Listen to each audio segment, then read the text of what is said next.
But what you saying, Jenny? Me saying a hot minute, you know. We're going to say that it's been a hot minute for real. You want to know something? My mother told me that I can't come out my house because of COVID-19. I know we ain't safe out here for a little bit, but still I just have some fun though. Well, my say I can't leave the house unless I'm vaccinated. But you won't scared of the vaccine? Nah, sis, the vaccine's safe. VI people, you must stay at work. COVID-19 is not a joke. It's much more than good hygiene. Give your children the vaccine. Education is the golden rule. Children need in-person school. They miss music, dancing and sports. Vaccination is better, not worse. I want the COVID vaccine. Give me the COVID vaccine. It's safe, mommy. The vaccine safe, safe, safe. I want to see my friends and family. Playing with them makes me happy. It's safe, mommy. The vaccine safe, safe, safe. Children can become infected, get sick, and spread COVID-19 to others. Widespread vaccination is a critical tool to help stop the pandemic. People who are fully vaccinated can resume activities that they did prior to the pandemic. The MCH division encourages you to get your children ages 12 years and older vaccinated. I want the COVID vaccine. Give me the COVID vaccine. It's safe, mommy. The vaccine safe, safe, safe. Brought to you by the Virgin Islands Department of Health MCH program.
Good day, and welcome to the Government House Weekly Press Briefing and COVID-19 update for the week of April 4th, 2022.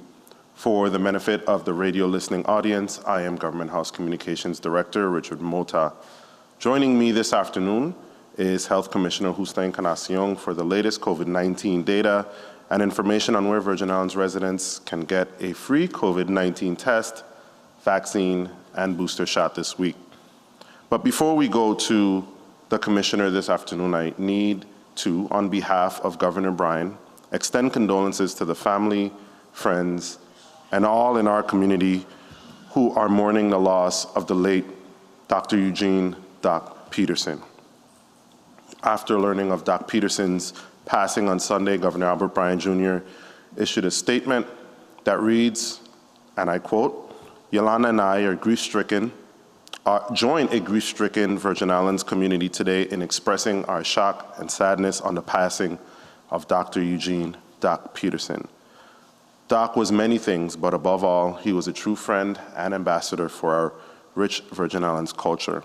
Like many, I was blessed to have his friendship and receive his wise counsel on politics, horse racing, and other policy issues relating to the arts and our Virgin Islands culture.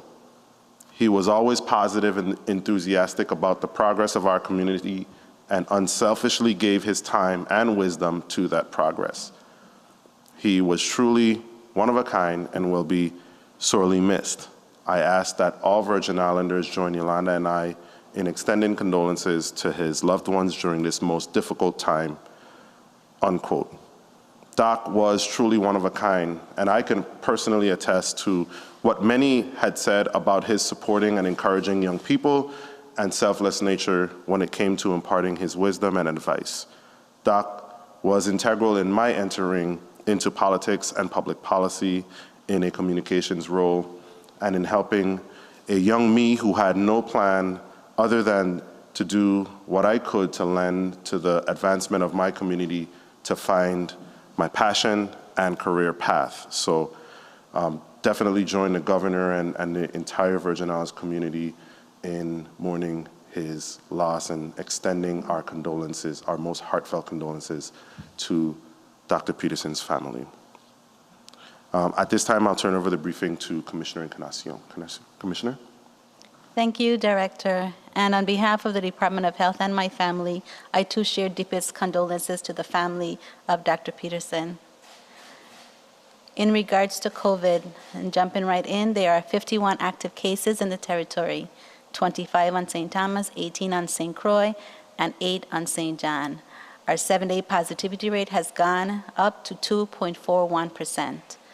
Our hospitals continue to report 0 COVID-positive patients. Over the past few testing missions, we have seen a slight uptick of COVID-19 positives, which of course causes some concern and serves as a reminder to us to continue the techniques that have allowed us to build a safer Virgin Islands despite the effects of the pandemic. Wash your hands with soap and water and/or hand sanitize. Use the best choices when it comes to social distancing and wearing your mask. Vaccinate and get boosted.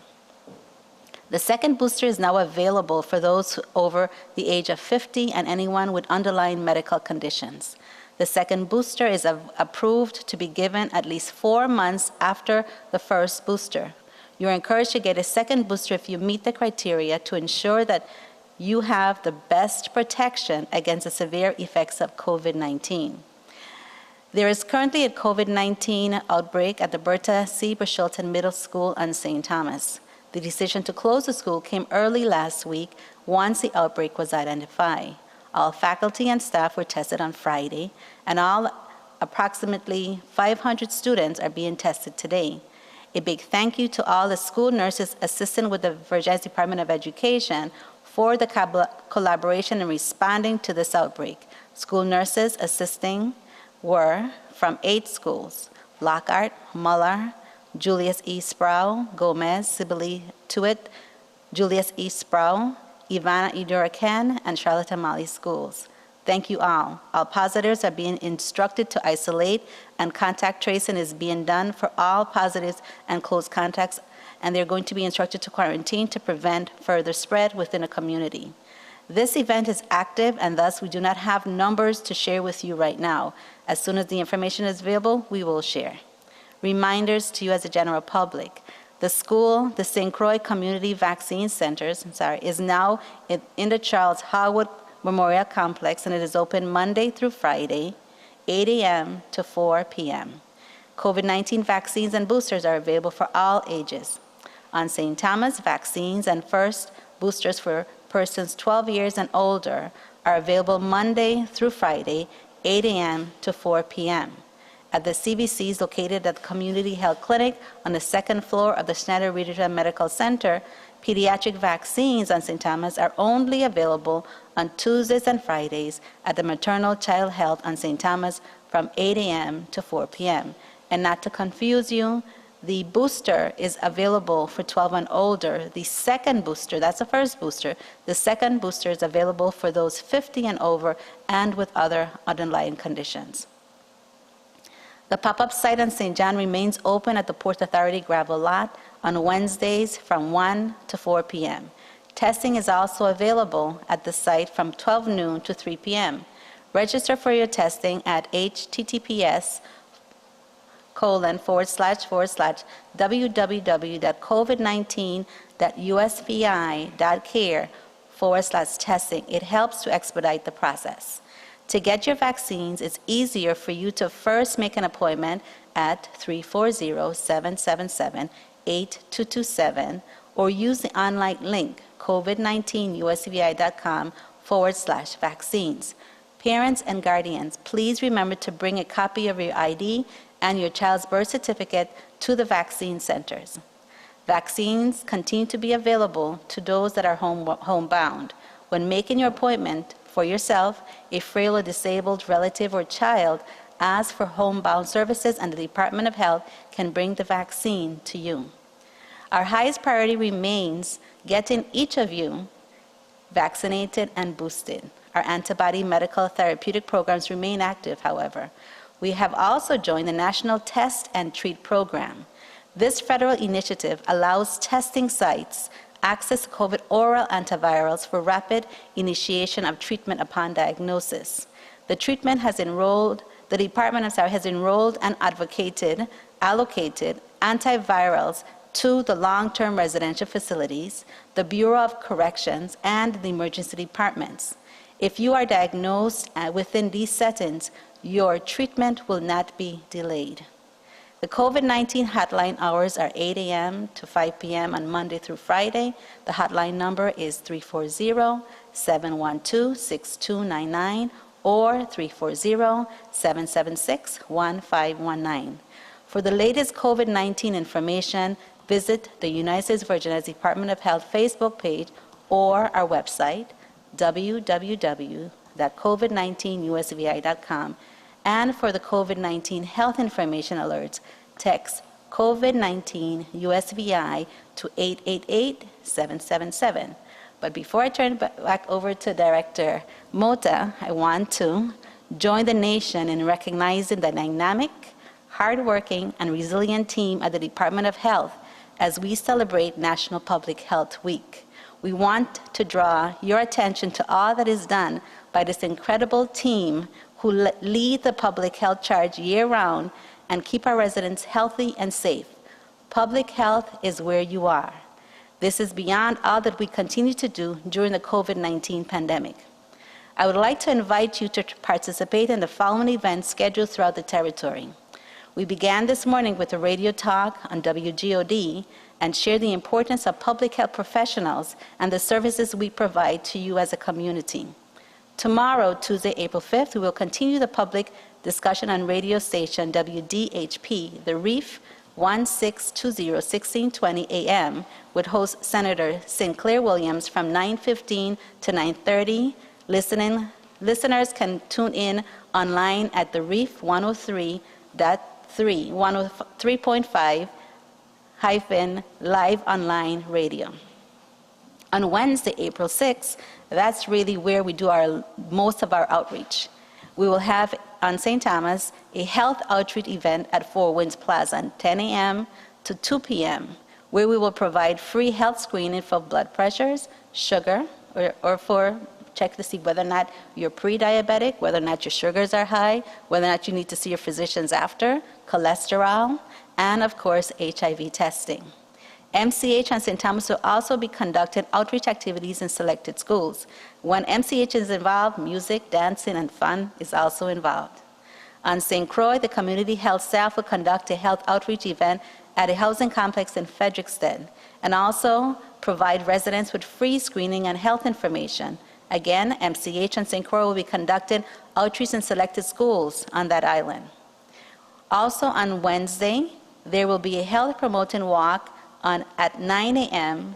on St. John, and that would be from the National Park to the gravel lot. So please join Aliyah on that walk. On Friday, April 8th, the Department of Health will be celebrating Public Health Employee Appreciation Day, and all Department of Health offices and clinics throughout the territory will be closed. So please bear with us. If you need any services, please select to get those services prior to.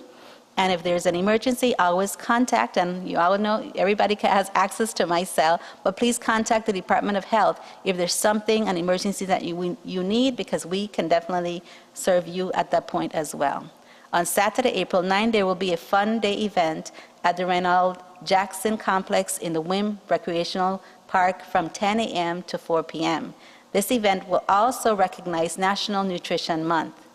And finally, also on Saturday, I will share part 2 of my discussion with public health accomplishments on WSTX 970 AM 100.3 with Abdul Ali. And it's always fun to be on his show from 1:30 p.m. to 2 o'clock p.m. Listeners can tune in online at AM 970 WSTX-live online radio. Most of all, we want to thank God and Governor Bryan, Lieutenant Governor Roach, for allowing us to become a team and work for you, the public, as our job is to serve you. Public health is where you are. Thank you so much, Director Mota. Thank you, Commissioner. In other news, Governor Albert Bryan Jr. welcomed HUD Secretary Marcia Fudge to the U.S. Virgin Islands this past Friday. The Secretary's visit to the territory follows on the heels of Governor Bryan's meeting with her in Washington, D.C. in February, where they discussed the ongoing recovery and affordable housing projects funded by HUD that are currently underway in the territory. Secretary Fudge toured the Dunu affordable housing project underway on St. Thomas and the Celestino White Senior Citizens Residence in Sugar Estate. After that, the Secretary hosted an in-person and virtual meeting with representatives from the territory's nonprofit organizations and offered HUD's assistance with their housing projects and initiatives that are currently underway in the territory. Governor Bryan, who is currently out of the territory, appeared virtually to open the meeting and welcome Secretary Fudge to the USVI, thanking her for her efforts at the highest level of the federal government on behalf of the territory. Secretary Fudge opened the meeting with the nonprofits by saying that her next visit to the territory will be to St. Croix and telling them that the President is very concerned about the Virgin Islands, as is she. The Secretary spoke of a sense of urgency to spending the federal funding available to the Virgin Islands to accomplish the housing projects and recovery initiatives throughout the territory, and offered any necessary assistance to the government of the Virgin Islands and local nonprofit communities from HUD. In other news, what I'm sure will be welcome news to many of our residents and our senior citizens, the Virgin Islands Department of Human Services Commissioner Kimberly Causey Gomez announced today that the Division of Senior Citizens Affairs, or otherwise known as SCA, their socio-recreation program, safely reopened the senior centers on all 3 islands this past week. All 3 of our senior centers were temporarily closed for the health and safety of our seniors during the COVID-19 pandemic, as many of you know. Due to the restrictions being lifted in the territory, all of those locations have begun providing what they call socio-recreational activities to our elderly Virgin Islanders. Strive Center, located at the Department of Human Services Nude Hansen Complex in St. Thomas, reopened on March 22nd, 2022, with a total number of 33 participants. The Adrian Center, located in St. John, reopened on March 29th, just 1 week later, with a total of 28. And at the Christiansted Lagoon Pavilion, which is a temporary site, and the St. Croix Richmond Center was scheduled to open on April 1st, 2022, with a total of 75 participants. All three senior center reopening activities featured live music and dance. There were cultural dancers and a Mokajumbi sponsored by the Department of Tourism. And so we're really excited to announce that and get our seniors back into those senior centers and back to having normal recreational activities as we move toward some semblance of normalcy in the territory from COVID-19. Also this week, Government House's regular live stream programs Inside the Cabinet and the Press Box feature information and important to everyone in the community. Inside the Cabinet, which is on the Government House Facebook page, so right here live on our Facebook page every Wednesday at 6 p.m. and repeated on TV2 on Sundays at 7 p.m. We'll feature the Office of Gun Violence Prevention Director Antonio Emanuel. Director Emanuel will talk about the work he is doing with the National Network of Safe Communities in developing community strategies to address gun violence and his office's newly seated advisory board. On Thursday, we have the Press Box, and the Press Box will feature, and so that's on 5:30, that's 5:30 a.m., 5:30 p.m. every Thursday, and this Thursday's episode features updates on recovery projects throughout the territory from the Office of Disaster Recovery Executive Director Adrian Williams-Octalin, Public Works Commissioner Derek Gabriel, Education Commissioner Raquel Berry-Benjamin, and Sports, Parks, and Recreation Commissioner Calvert White. So that's a loaded team there on Thursday, and what I trust would be a lot of information on the various recovery projects that are underway, that are under the purview of all of those departments. And so I don't think that anyone in the community who is interested about the progress of the recovery would want to miss that. So definitely tune in. Viewers are also invited to send their questions in advance to our email address, which is governmenthouse@go.vi.gov. Again, that is governmenthouse@go.vi.gov, or you can always ask questions live in the comment section during the broadcast through the Facebook live stream. In closing this afternoon, I think I can speak for all Virgin Islanders, both home and abroad, in expressing how proud and happy we are all for Aaliyah Boston and her teammates for winning the 2022 NCAA Women's National Championship last night. Governor Bryan and Sports, Parks, and Recreation Commissioner Calvert White made the trip to Minneapolis this weekend to join Aaliyah's family and friends in support of her and her team's push to win it all, and that they did. Aaliyah's success and the success of the countless Virgin Islands athletes currently and those who have come before Aaliyah, I think prove that we are not just the most diverse 87,000 people, but that we are also the most talented as well. I don't think that there is any place per capita that has produced more professional, semi-pro, and collegiate athletes than right here in the U.S. Virgin Islands. We are all proud of you, Aaliyah, and look forward to your promising future in the sport. So keep up the good work, Aaliyah, and we look forward to great things from you moving forward in the future. That concludes our press briefing this afternoon. I will take any questions from the media now, if there are any, and I see that we have some media joining us virtually. So I will start with Lasiba Knight from the St. Croix Avis. Go ahead, Lasiba. Hello, good afternoon, Richard. How are you doing today? Lasiba, go ahead. Can you guys hear me? Yes, we Oh, can. okay, awesome. So, Commissioner Hussein Encarnacion, I was hoping to ask, what is the vaccination rate? What is the vaccination? Vaccination rate currently? Currently, we have, well, it depends on the age group. You're speaking about 65 and older. It's over 85%, which is excellent. The younger population is actually a lot less.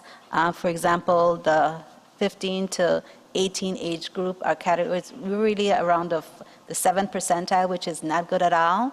And of course, as you go up a little bit, 12 to the over and above, then you reach maybe 55 to 60%.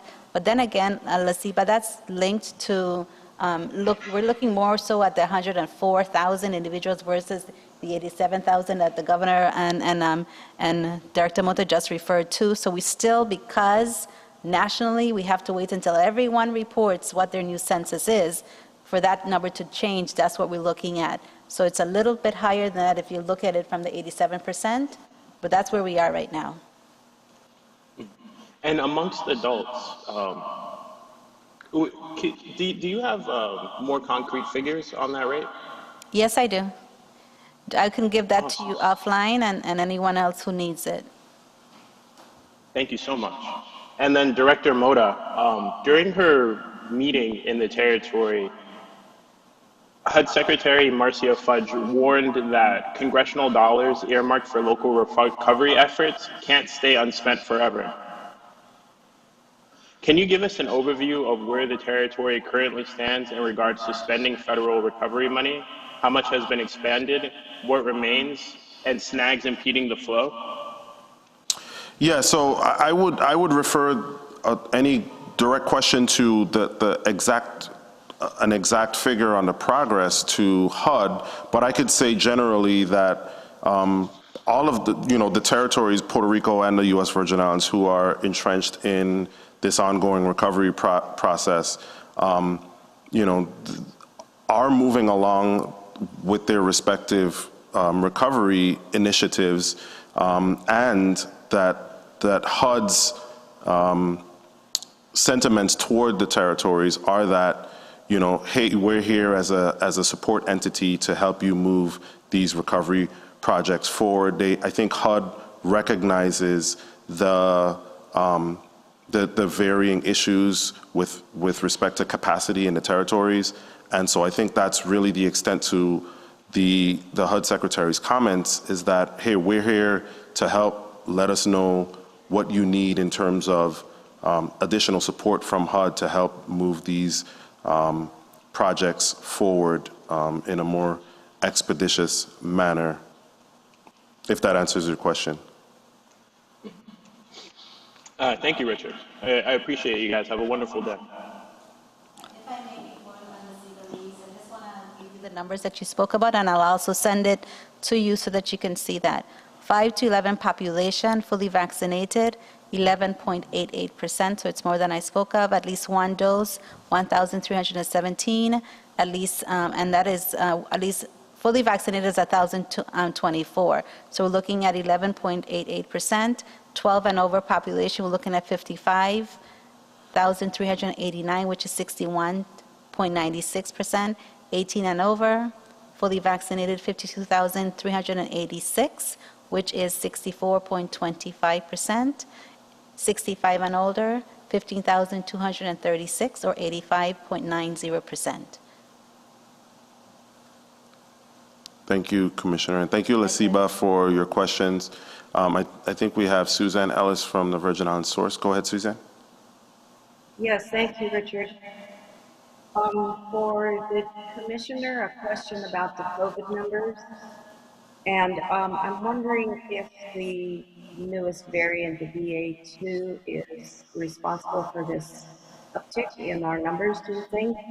And has it been verified in the territory? We're thinking that it probably is, but we don't have active We've sent sequencing up to last week. We sent the sequencing. Dr. Brett Ellis as well as Dr. Esther Ellis is working closely with the Center for Disease Control and Prevention. They spoke with them on Friday. We had no positives for the BA2 variant. However, we're waiting for the results of the testing that was sent last week to see what the results are this week. We are moving forward as though it's here so that we can protect our community, but no validation as yet. Okay. And so the incidents at the Schulte School, how many cases were actually found there? We found 4 at first, but we also had a high number of close contacts, and that was the reason for closing the school right away. And then, of course, we tested all teachers on Friday, and all the students are actually in the process of being tested and results processed today. Okay, thank you. Richard, a question for you. Several weeks ago, the governor spoke about getting solar energy on the island of St. Croix, and he had tasked the WAPA director and someone else with the government to look into that. Can you give us an idea what the status is on that plan? Yeah, so the governor made mention to the rising energy costs, well, the rising gas prices as a result of the conflict that is happening now in Eastern Europe, and made mention to that in the context that of our planned solar initiatives or our planned alternative energy initiatives for the Virgin Islands, which include solar, electric, EV, use of EV vehicles, that sort of stuff, that there is a need now for us to sort of fast track that. The governor recently wrote the President of the United States with expressing his concern and asking for additional federal support to help with that effort, or at least anything that the federal government can do to spearhead the territory's already ongoing efforts to bring more renewable energy to our grid. And so in terms of a date certain, I do not have that for you today, but in the interim, that is the latest development that I have, is that the governor has since wrote to the White House asking for additional support in that.